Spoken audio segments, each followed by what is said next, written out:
Jack Trice, American football. On October 6, 1923, Jack Trice took the field as Iowa State's starting defensive tackle. He stood 6 feet tall and weighed 200 pounds. Early in the game, he sustained an injury to his shoulder during a collision, but he kept playing. In the third quarter, Jack attempted a rolling block on an offensive play. He landed on his back. Several Minnesota players trampled over him. Their cleats tore into his abdomen and chest.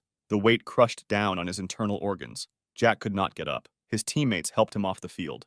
Team doctors examined him briefly on the sideline. They saw the shoulder injury, but missed everything else happening inside his body. After the game, Jack was taken to a Minneapolis hospital for evaluation. Doctors cleared him to travel. They told him to rest. The team boarded the train back to Ames that evening. Jack lay on a makeshift straw mattress in a railroad car. The train rocked and swayed through the night. Nobody realized he was dying. The overnight journey was rough. Trice began having trouble breathing. When the train arrived in Ames on Sunday at 1 a.m., he was immediately taken to the campus hospital. His condition worsened throughout the day. Doctors discovered his injuries were far more severe than initially thought. His collarbone was broken. His abdomen and intestines were so severely damaged that surgery was too dangerous to attempt.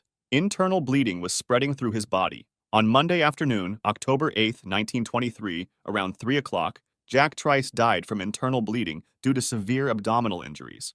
Lane Frost, bull riding. On July 30, 1989, Lane Frost walked through the gates at Cheyenne Frontier Days in Wyoming. He was 25 years old and one of professional rodeo's brightest stars. He had won the World Championship in 1987, and people recognized him wherever he went. That afternoon, the draw assigned him a bull named Taken Care of Business. The bull had a reputation among riders: big, strong, unpredictable. But Frost had ridden tougher bulls before. Behind the chutes, Frost prepared his equipment. He wrapped his hand in rosin. He adjusted his rope while other cowboys wished him luck. The crowd noise grew louder as his ride approached. The gate opened and Taken Care of Business exploded into the arena. The bull bucked and spun. Frost's body moved with the bull's rhythm. Riders need to last 8 seconds on the bull. The clock ticked down and the buzzer sounded. Frost had made a successful 85-point ride. He dismounted and landed on his feet in the dirt.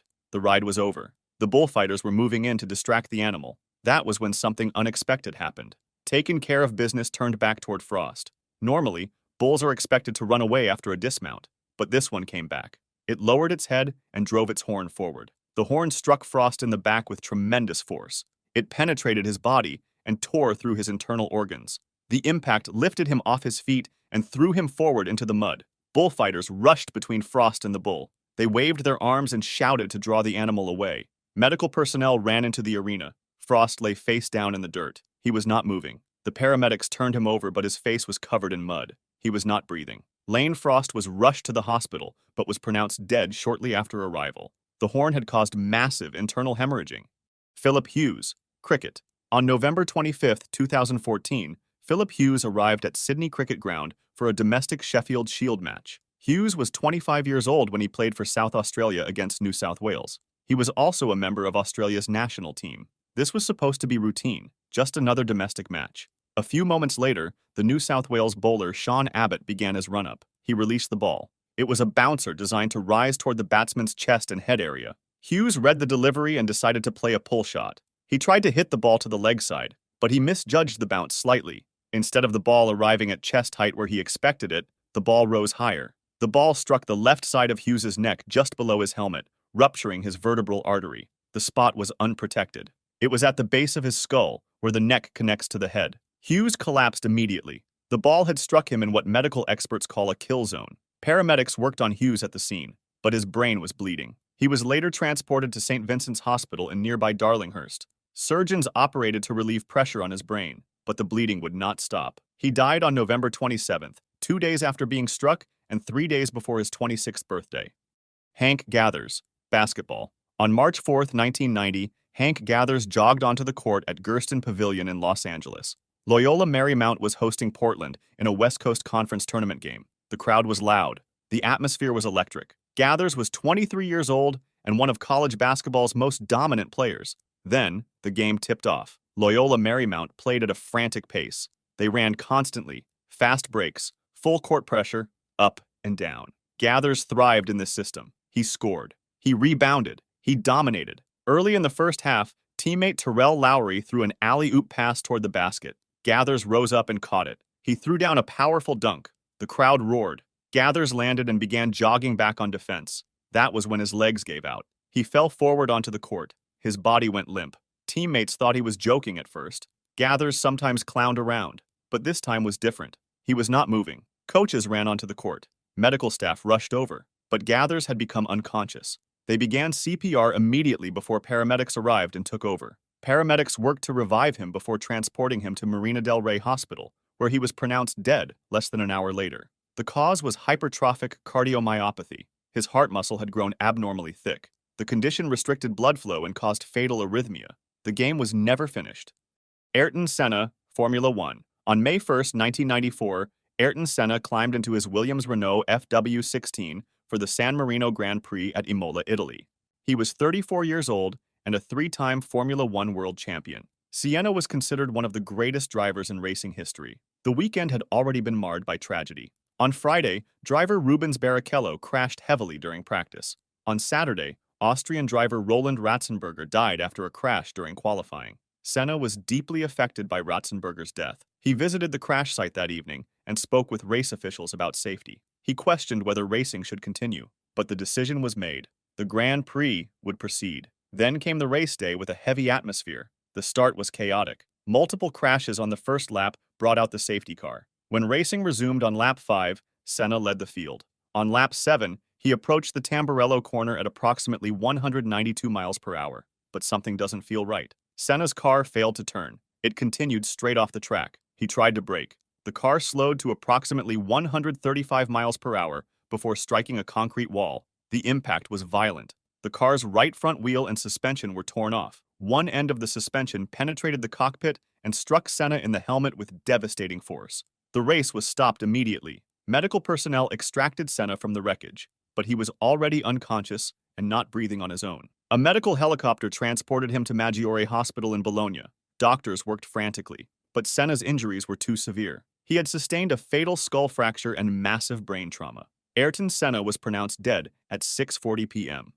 Benny Kid Paret, boxing. On March 24, 1962, Benny Paret climbed into the ring at Madison Square Garden in New York. He was defending his welterweight title against Emil Griffith. This was their third fight. Each man had won once. The rivalry had turned bitter after Paret called Griffith a derogatory slur at the weigh-in. The fight began with both men trading punches, but by round 12, Paret was exhausted.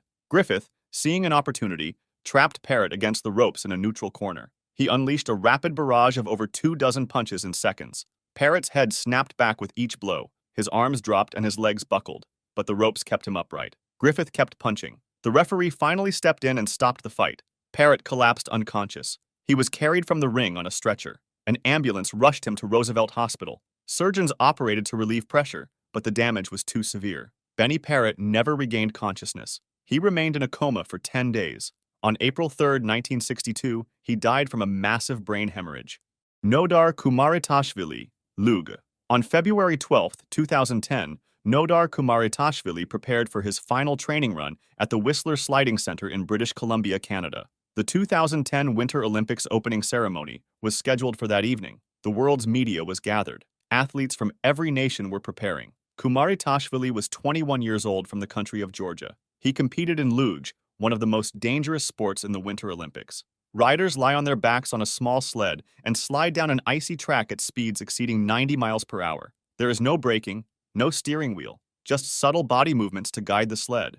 The Whistler track was the fastest luge track ever built. It featured 16 turns and dropped 499 feet over nearly a mile of ice. Multiple athletes had crashed during training in the days before. Several had expressed concerns, but Olympic officials said the track was safe. Around 10:50 a.m., Kumaritashvili pushed off and began his run. His sled accelerated down the ice.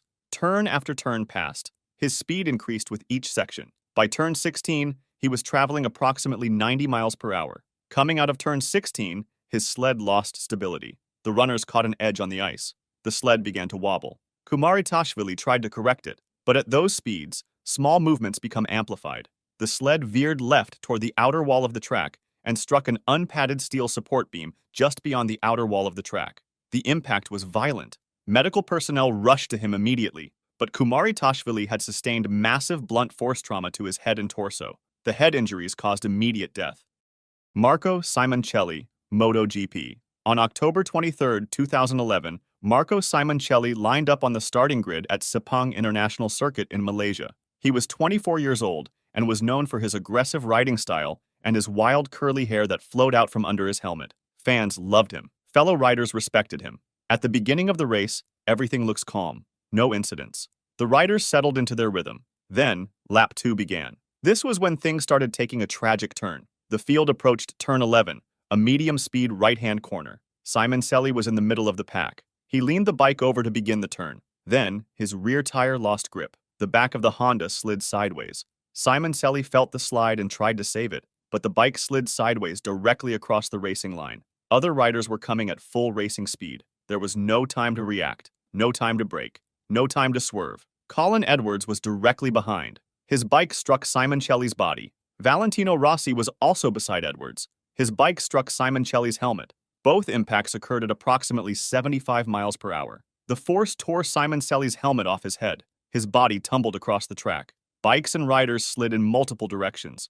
Debris scattered everywhere. Race control immediately red-flagged the race. Medical personnel ran onto the track, but Simoncelli had already sustained massive head, neck, and chest trauma. He was transported to the Circuit Medical Center. Shortly after arrival, Marco Simoncelli was pronounced dead.